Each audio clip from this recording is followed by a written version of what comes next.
Will we affirm and uphold the human dignity and human rights under which nations in common cause more than 7 decades ago formed this institution? Will we apply and strengthen the core tenets of the international system, including the UN Charter and the Universal Declaration of Human Rights, as we seek to shape the emergence of new technologies and deter new threats? Or will we allow those universal principles to be trampled and twisted in the pursuit of naked political power? In my view, how we answer these questions in this moment, whether we choose to fight for our shared future or not, will reverberate for generations yet to come. Simply put, we stand, in my view, at an inflection point in history. And I'm here today to share with you how the United States intends to work with partners and allies to answer these questions, and the commitment of my new administration to help lead the world toward a more peaceful, prosperous future for all people. Instead of continuing to fight the wars of the past, we are fixing our eyes on devoting our resources to the challenges that hold the keys to our collective future. Ending this pandemic, addressing the climate crisis, managing the shifts in global power dynamics, shaping the rules of the world on vital issues like trade, cyber, and emerging technologies, and facing the threat of terrorism as it stands today. We've ended 20 years of conflict in Afghanistan. And as we close this period of relentless war, we're opening a new era of relentless diplomacy, of using the power of our development aid to invest in new ways of lifting people up around the world, of renewing and defending democracy, of proving that no matter how challenging or how complex the problems we're going to face, government by and for the people is still the best way to deliver for all of our people. And as the United States turns our focus to the priorities and the regions of the world, like the Indo-Pacific, that are most consequential today and tomorrow, we'll do so with our allies and partners through cooperation at multilateral institutions like the United Nations to amplify our collective strength and speed our progress toward dealing with these global challenges. It is a fundamental truth of the 21st century within each of our countries and as a global community that our own success is bound up in others succeeding as well. To deliver for our own people, we must also engage deeply with the rest of the world. To ensure that our own future, we must work together with other partners, our partners, toward a shared future. Our security, our prosperity, and our very freedoms are interconnected, in my view, as never before. And so, I believe we must work together as never before. Over the last 8 months, I've prioritized rebuilding our alliances, revitalizing our partnerships, and recognizing they're essential and central to America's enduring security and prosperity.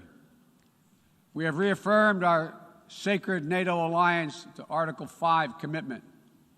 We're working with our allies toward a new strategic concept that will help our alliance better take on evolving threats of today and tomorrow. We renewed our engagement with the European Union, a fundamental partner in tackling a full range of significant issues facing our world today. We elevated the Quad partnership among Australia, India, Japan, and the United States to take on challenges ranging from health security to climate to emerging technologies. We're engaging with regional institutions from ASEAN to the African Union to the Organization of American States to focus on people's urgent needs for better health and better economic outcomes. We're back at the table in international forums, especially the United Nations, to focus attention and to spur global action on shared challenges. We are re-engaged at the World Health Organization and working in close partnership with COVAX to deliver life-saving vaccines around the world.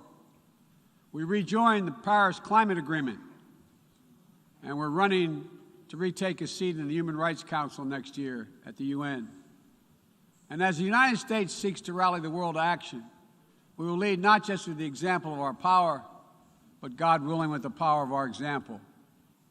Make no mistake, the United States will continue to defend ourselves, our allies, and our interests against attack, including terrorist threats, as we prepare to use force, if any is necessary. But to defend our vital U.S. national interest, including against ongoing and imminent threats. But the mission must be clear and achievable, undertaken with informed consent of the American people, and whenever possible, in partnership with our allies. U.S. military power must be our tool of last resort, not our first, and it should not be used as an answer to every problem we see around the world.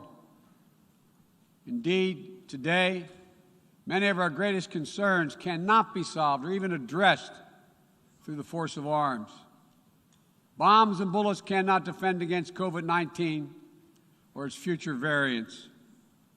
To fight this pandemic, we need a collective act of science and political will. We need to act now to get shots in arms as fast as possible and expand access to oxygen, tests, treatments to save lives around the world.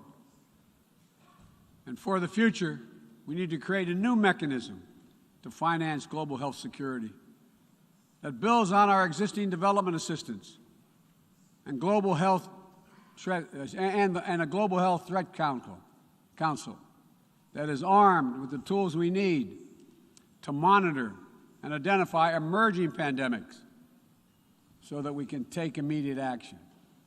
Already, the United States has put more than $15 billion toward the global COVID response. We've shipped more than 160 million doses of COVID-19 vaccine to other countries. This includes 130 million doses from our own supply and the first tranches of the 500 million doses of Pfizer vaccine we purchased to donate through COVAX. Planes carrying vaccines from the United States have already landed in 100 countries, bringing people all over the world a little dose of hope, as one American nurse termed it to me. A dose of hope, direct from the American people, and importantly, no strings attached. And tomorrow, at the U.S.-hosted Global COVID-19 Summit, I'll be announcing additional commitments as we seek to advance the fight against COVID-19 and hold ourselves accountable around specific targets on 3 key challenges: saving lives now, vaccinating the world, and building back better. This year has also brought widespread death and devastation from the borderless climate crisis. The extreme weather events that we have seen in every part of the world, and you all know it and feel it, represent what the Secretary General has rightly called Code Red for humanity. And the scientists and experts are telling us that we're fast approaching a point of no return in a literal sense. To keep within our reach the vital goal of limiting global warming to 1.5 degrees Celsius, every nation needs to bring their highest possible ambitions to the table when we meet in Glasgow for COP26. And then to have to keep raising our collective ambition over time. In April, I announced the United States' ambitious new goal under the Paris Agreement to reduce greenhouse gas emissions from the United States by 50 to 52% below 2005 levels by 2030, as we work toward achieving a clean energy economy with net zero emissions by 2050. And my administration is working closely with our Congress to make critical investments in green infrastructure and electric vehicles that will help us lock in progress at home toward our climate goals. And the best part is, making these ambitious investments isn't just good climate policy. It's a chance for each of our countries to invest in ourselves and our own future. It's an enormous opportunity to create good-paying jobs for workers in each of our countries and to spur long-term economic growth that will improve the quality of life for all of our people. We also have to support the countries and people that will be hit the hardest and that have the fewest resources to help them adapt. In April, I announced the United States will double our public international financing to help developing nations tackle the climate crisis. And today, I'm proud to announce that we'll work with the Congress to double that number again, including for adaptation efforts. This will make the United States a leader in public climate finance, and with our added support, together with increased private capital and from other donors, we'll be able to meet the goal of mobilizing $100 billion to support climate action in developing nations. As we deal with these crises, we're also encountering a new era, an era of new technologies and possibilities that have potential to release and reshape every aspect of human existence. And it's up to all of us to determine whether these technologies are a force to empower people or to deepen repression. As new technologies continue to evolve, we'll work together with our democratic partners to ensure that new advances in areas from biotechnology to quantum computing, 5G, artificial intelligence, and more are used to lift people up, to solve problems, and advance human freedom, not to suppress dissent or target minority communities. And the United States intends to make a profound investment in research and innovation, working with countries at all stages of economic development to develop new tools and technologies to help us tackle the challenges of this second quarter of the 21st century and beyond. We're hardening our critical infrastructure against cyber attacks, disrupting ransomware networks, and working to establish clear rules of the road for all nations as it relates to cyberspace. We'll reserve the right to respond decisively to cyber attacks that threaten our people, our allies, or our interests. We will pursue new rules of global trade and economic growth that strive to level the playing field so that it's not artificially tipped in favor of any one country at the expense of others. And every nation has the right and opportunity to compete fairly. We will strive to ensure that basic labor rights, environmental safeguards, and intellectual property are protected, and that the benefits of globalization are shared broadly throughout all our societies. We'll continue to uphold the long-standing rules and norms that have formed the guardrails of international engagement for decades, that have been essential to the development of nations around the world. Bedrock commitments like freedom of navigation, adherence to international laws and treaties, support for arms control measures that reduce the risk and enhance transparency. Our approach is firmly grounded and fully consistent with the United Nations mission and the values we've agreed to when we drafted this charter. These are commitments we all made and that we're all bound to uphold. And as we strive to deal with these urgent challenges, whether they're long-standing or newly emerging, we must also deal with one another. All of the major powers of the world have a duty, in my view, to carefully manage their relationships so they do not tip from responsible competition to conflict. The United States will compete, and will compete vigorously, and lead with our values and our strength. We'll stand up for our allies and our friends and oppose attempts by stronger countries to dominate weaker ones, whether through changes to territory by force, economic coercion, technical exploitation, or disinformation. But we're not seeking, say it again, we are not seeking a new Cold War or a world divided into rigid blocks. The United States is ready to work with any nation that steps up and pursues peaceful resolution to shared challenges, even if we have intense disagreements in other areas, because we'll all suffer the consequences of our failure if we do not come together to address the urgent threats like COVID-19 and climate change, or enduring threats like nuclear proliferation. The United States remains committed to preventing Iran from gaining a nuclear weapon.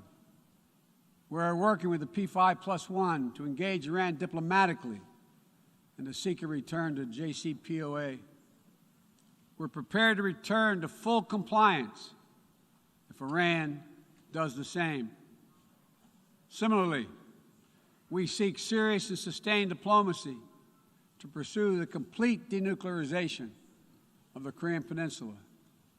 We seek concrete progress toward an available plan with tangible commitments that would increase stability on the peninsula and in the region, as well as improve the lives of the people in the Democratic People's Republic of Korea. We must also remain vigilant to the threat of terror that terrorism poses to all our nations, whether emanating from distant regions of the world or in our own backyard. We know the bitter sting of terrorism. The bitter sting of terrorism is real. We've almost all experienced it. Last month, we lost 13 American heroes and almost 200 innocent Afghan civilians in a heinous terrorist attack at the Kabul airport. Those who commit acts of terrorism against us will continue to find a determined enemy in the United States. The world today is not the world of 2001, though. And the United States is not the same country we were when we were attacked on 9/11 20 years ago. Today, we're better equipped to detect and prevent terrorist threats, and we are more resilient in our ability to repel them and to respond. We know how to build effective partnerships to dismantle terrorist networks by targeting their financing and support systems, countering their propaganda, preventing their travel, as well as disrupting imminent attacks. We'll meet terrorist threats that arise today and in the future with a full range of tools available to us, including working in cooperation with local partners so that we need not be so reliant on large-scale military deployments. One of the most important ways we can effectively enhance security and reduce violence is by seeking to improve the lives of the people all over the world who see that their governments are not serving their needs. Corruption fuels inequality, siphons off a nation's resources, spreads across borders, and generates human suffering, is nothing less than a national security threat in the 21st century. Around the world, we're increasingly seeing citizens demonstrate their discontent, seeing the wealthy and well-connected grow richer and richer, taking payoffs and bribes, operating above the law, while the vast majority of the people struggle to find a job or put food on the table, or to get their businesses off the ground, or simply send their children to school. People have taken to the streets in every region to demand that their governments address people's basic needs, give everyone a fair shot to succeed, and protect their God-given rights. And in that chorus of voices across languages and continents, we hear a common cry, a cry for dignity, simple dignity. As leaders, it's our duty to answer that call, not to silence it. The United States is committed to using our resources and our international platform to support these voices, listen to them, partner with them, to find ways to respond that advance human dignity around the world. For example, there's an enormous need for infrastructure in developing countries. But infrastructure that is low quality or that feeds corruption or exacerbates environmental degradation may only end up contributing to greater challenges for countries over time. Done the right way, however, with transparent, sustainable investment in projects that respond to the country's needs and engage their local workers to maintain high labor and environmental standards, infrastructure can be a strong foundation that allows societies in low and middle-income countries to grow and to prosper. That's the idea behind the Build Back Better world. And together with the private sector and our G7 partners, we aim to mobilize hundreds of billions of dollars in infrastructure investment. We will also continue to be the world's largest contributor to humanitarian assistance, bringing food, water, shelter, emergency health care, and other vital life-saving aid to millions of people in need. When the earthquake strikes, the typhoon rages, or disaster anywhere in the world, the United States shows up. We'll be ready to help. And at a time when nearly 1 in 3 people globally do not have access to adequate food just last year, the United States is committing to rallying our partners to address immediate malnutrition and to ensure that we can sustainably feed the world for the decades to come. To that end, the United States is making a $10 billion commitment to end hunger and invest in food systems at home and abroad. Since 2000, the United States government has provided more than $140 billion to advance health and strengthen health systems, and we will continue our leadership to drive these vital investments to make people's lives better every single day. Just give them a little breathing room. And as we strive to make lives better, we must work with renewed purpose to end the conflicts that are driving so much pain and hurt around the world. We must redouble our diplomacy and commit to political negotiations, not violence, as a tool of first resort. To manage tensions around the world, we must seek a future of greater peace and security for all people of the Middle East. The commitment of the United States to Israel's security is without question, and our support for an independent Jewish state is unequivocal. But I continue to believe that a two-state solution is the best way to ensure Israel's future as a Jewish democratic state, living in peace alongside a viable, sovereign, and democratic Palestinian state. We're a long way from that goal at this moment, but we must never allow ourselves to give up on the possibility of progress. We cannot give up on solving raging civil conflicts, including in Ethiopia and Yemen, where fighting between warring parties is driving famine, horrific violence, human rights violations against civilians, including the unconscionable use of rape as a weapon of war. We'll continue to work with the international community to press for peace and bring an end to this suffering. As we pursue diplomacy across the board, the United States will champion the democratic values that go to the very heart of who we are as a nation and a people: freedom, equality, opportunity, and a belief in the universal rights of all people. It's stamped into our DNA as a nation, and critically, it's stamped into the DNA of this institution, the United States. We sometimes forget. I quote the opening words of the Universal Declaration of Human Rights, quote, "The equal and inalienable rights of all members of the human family is the foundation of freedom, justice, and peace in the world." The founding ethos of the United Nations places the rights of individuals at the center of our system. And that clarity and vision must not be ignored or misinterpreted.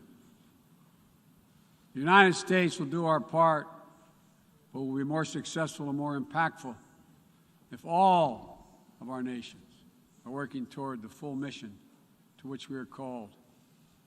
That's why more than 100 nations united again around a shared statement, and the Security Council adopted a resolution outlining how we'll support the people of Afghanistan moving forward, laying out the expectations to which we'll hold the Taliban when it comes to respecting universal human rights. We all must advocate for women, the rights of women and girls to use their full talents, to contribute economically, politically, and socially, and pursue their dreams free of violence and intimidation. From Central America to the Middle East to Africa to Afghanistan, wherever it appears in the world. We all must call out and condemn the targeting and oppression of racial, ethnic, and religious minorities when it occurs whether it occurs in Xinjiang or northern Ethiopia or anywhere in the world. We all must defend the rights of LGBTQI individuals so they can live and love openly without fear, whether it's Chechnya or Cameroon or anywhere. As we steer our nations toward this inflection point and work to meet today's fast-moving, cross-cutting challenges, let me be clear. I am not agnostic about the future we want for the world.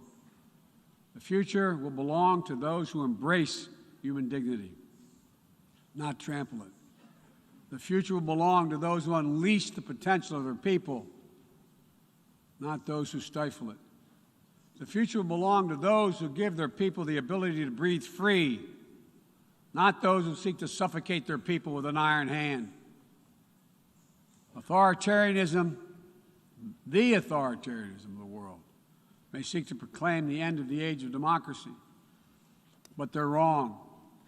The truth is, the democratic world is everywhere. It lives in the anti-corruption activists, the human rights defenders, the journalists, the peace protesters. On the front lines of this struggle in Belarus, Burma, Syria, Cuba, Venezuela, and everywhere in between. It lives in the brave women of Sudan who withstood violence and oppression to push a genocidal dictator from power and who keep working every day to defend their democratic progress.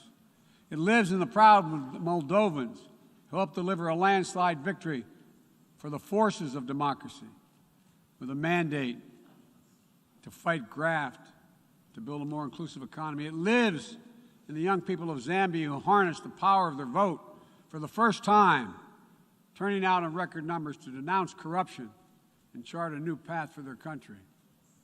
And while no democracy is perfect, including the United States, we'll continue to struggle to live up to the highest ideals to heal our divisions. And we face down violence and insurrection.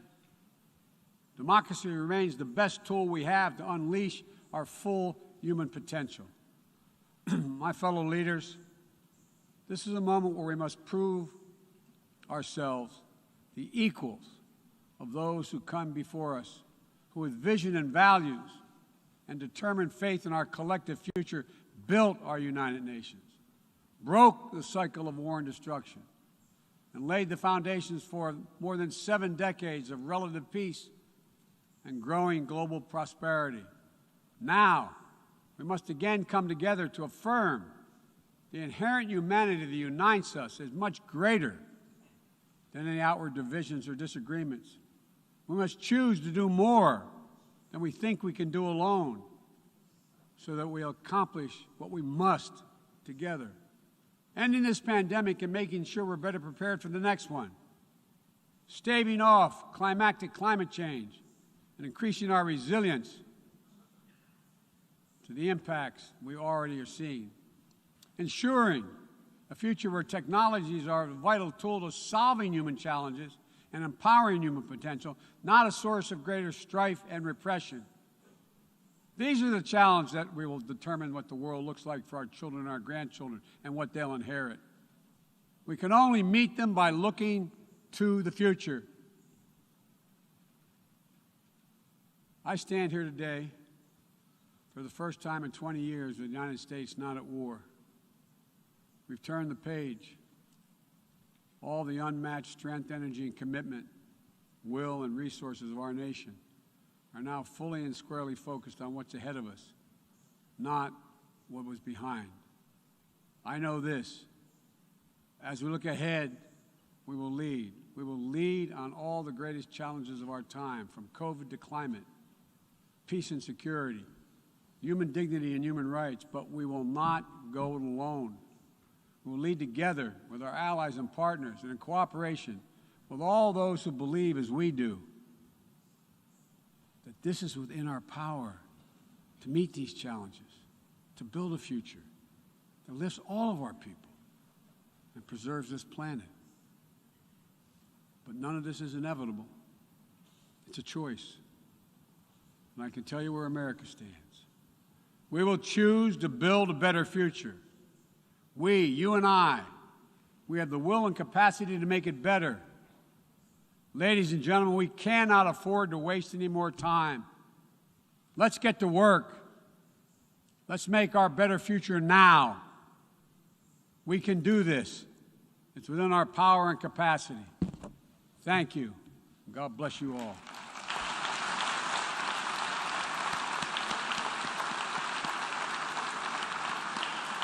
On behalf of the General Assembly, I wish to thank the President of the United States of America for the statement just made, and I request protocol to escort His Excellency.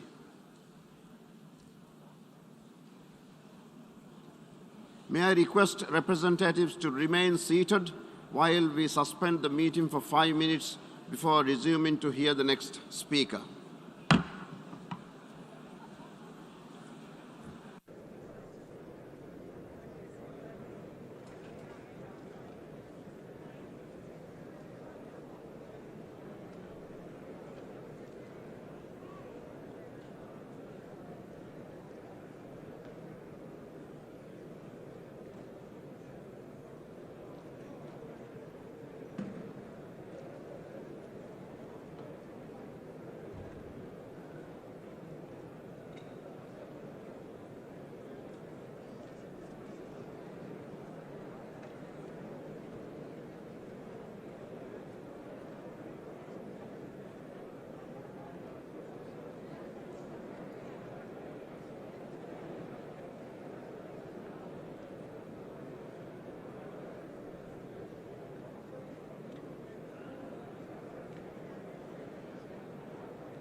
distinguished representatives, please take your seat.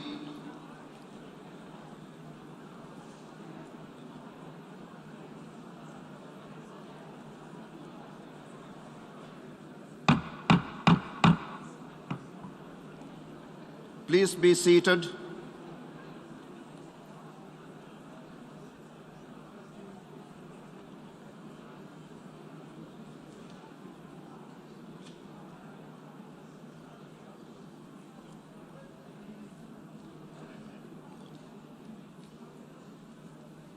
The meeting is resumed. Please be seated.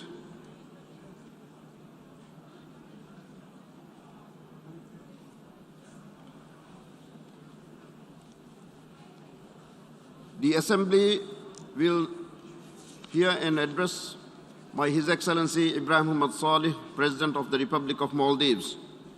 Dem Mijalsaga Wahak Dakwani, Divirajyaga Izzati Raisul Jamhuriya Ibrahim Muhammad Salih. I request protocol to escort His Excellency.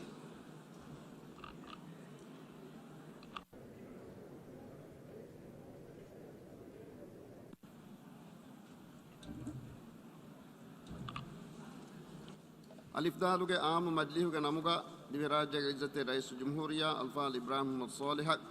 Alif Dala Marhaba Danwang. Adi Mimadliha Mukhatab ko Wakfu Dekkama Dawat Arwa. On behalf of the General Assembly, I have the honor to welcome to the United Nations His Excellency Ibrahim Muhammad Salih, President of the Republic of Maldives, and to invite him to address the Assembly. Bismillahirrahmanirrahim. Izzati Rais, Mr. President, Secretary General, Mr. Secretary General, distinguished distinguished guests. Assalamu guests. alaikum. Alif Dalge Haidiha It is my Havana singular Ahmad honor Riyasat to Kamyab offer on behalf of a proud nation our congratulations and felicitations to His Excellency Abdullah Shahid on his election as President of the 76th session of the General Assembly. Rayituna Adi Algunga Namga Hun Marhabaye Danawa. Hama Efadain I also wish to Magama extend to Alum you, Vadanavi Alif Dal Mr. Secretary General a Barak Badi hearty congratulations on your reappointment. Izzati Rais Mr. President, minimum Dawlat ke Magam 56 years Jazira ago, Rajya Dibuni right after our Ni Fansas independence, Ahar Kuri. we made haste to Divihin seek Oswegati membership at the United Alif Dal Nations. member ka Dihe Rajya Eduma. Ekan But Hasil our Dane entry Kamge Yagin was Kame not guaranteed. Eduha Nei. Ei It was the edge Istimari of Bharata decolonization, Duremu Dia Dandiwal. Gaumata the Vindi edge of self-determination dia when numerous Tarik new deki nations a came into zama. existence. Ei It was an age Amilla Hivara when Minnatu humanity shook off the shackles Barrutan of the Hindemila past for Etake the sake Gaum of Alam civilization Kurui and Ganzama. progress. Ei Tahuziba Tamadunge Edumga Insaniyat Hashifalali Zama. The story goes that the matter of allowing entry to small states such as ourselves was furiously debated. Nudunga Machangoi Ehsas. Rajya Alif Talga member kan Dinumamed Barugada Bodeti Gaumatoge Rauyaki Whether a small island would qualify to meaningfully contribute to world affairs. Bainalogami Masrahuga Baspunumga Gabiliat Adi Ekamge Kufu Algonmegi Kibaga Hamaveto Nota Nunto Oisual. Today, 56 years since then, as President of the Republic of Maldives, I address the presidency of this General Assembly in our mother tongue. Our mother tongue, the language we take pride in and is close to our hearts. A language that is most familiar for the presidency of this General Assembly. The Maldives may be small in size. Maldivians, however, are big in their rich culture and heritage. This is indeed a great honor for our nation. Mr. President, it is highly appropriate that your tenure at the helm of this great assembly is entitled the Presidency of Hope. ඉන්සානුන් Because තහම්මල් for certain, කුරමුන්දා hope is a තක්ලීෆා highly desirable කුරියුත් commodity වෙෆාවා ගොන්ජෙහුන්තකු in these මින්ජූමන් why difficult times. පුරතම් ෆරවායකි එකම කුරා උම්මීදු අලිෆ්දාල්ග උෆෙතුම් And ගායසනි surely what led to the formation of the United හංගුරාමයා Nations, it හැහුණු was කන්නේ hope for a දුනියක world devoid ඒරු කුරි of the උම්මීදු ugliness of wars and famine, හමහමකන් දුනිය hope for ෆත්රාදුම කුරි equality උම්මීදු of all peoples to prevail, ඉන්සාෆා ඉන්සානි hope for ගදරා justice, කරාමතා human ඩෙමොක්‍රසිය rights, කුරි උම්මීදු self-determination and democracy to ඉස්තිමාරි reign supreme, අවරත්කමු වීලි hope of a world එබේගේ where ගොයි people oppressed under එබයකු the yoke නිම්මා of colonial rule මිනිවන් and කමායක other ඉක්තියාර forms of කුරුමුගේ oppression හග්ගොඩි were බිගතුමුගේ rendered උම්මීදු free. දිරිඋලේ Hope මාහෝදා that we ගුදුති preserve වෙට්ටා a planet, its ජීවිතකම් resources, වාර්ත වෙෆායි ecosystems, අමිල්ලවන්ත and තාරිඛා wonders සගාෆතා for ආදකාරය generations ආසාර්ථ yet to be born. මුස්තක්බල රද්ද කොද්දිනුමුගේ උම්මීදු Is it the Mr. rise? President, ಫಾಯಿತು for ಹೈದ್ದಿಹ the past ಹಾಹರುಗೆ ತೆರೆಗ 76 years, every year, ಹೊಮ್ಮೆ ಹಾರಕ್ we gather ಮೀಜಿತ್ in this Majlis great ಎತ್ತಂ hall and give speeches ಬೈನಲ್ ಅಕ್ವಾಮಿ that ಮುಯ್ತೊಮೆ inspire us ಕುರಿಮತಿ to scale ಎತಕ್ಕೆ ಮಸ್ಸಲ್ seemingly ತಕಮಾಯ insurmountable Bahusko odds to goita resolve nimun. various problems that afflict hull our global ಹೋದುಮ್ಗೆ ಎತಕ್ಕೆ community. ಮರ್ಹದ ಕಡತ್ ಕುರೈಜೆ ಎಹೆನ್ನೊಮೆಸ್ Yet, for all our achievements Covid and ನವಾರಾಗ success, ಆಲಮಿ the ಬಲಿಮಡ್ಕ COVID-19 ಮಿವನಿ pandemic has ಮುಳಿ pushed our Insaniyat progress back ಫಹಜಸ years. ಮೂಸುಮಂ The ಅನ್ನ adverse ಬದಲ್ impacts ತಕ್ಕಂ of climate ಕುರಿಮತಿವಾ ಮಸ್ಸಲ change are ತದ್ದನಿ increasing. ಗಿನವೆ ಬೊಡುವಮ ದುನಿಯೆಗ The steady ಆಬಾದಿ growth of the ಇತುರುವೆ world's population ಮೀಸ್ is ಗಿನವಮಂ also ದಾಯಿರ increasing the prisons ಬಲಿಮಡುಕಮ of famine. ಆಹೋಣಕಮ ಉಫದ್ದ ಬಣ ವಿದಾತ ಕೆಹಿಗೆನೆ ನುದೆ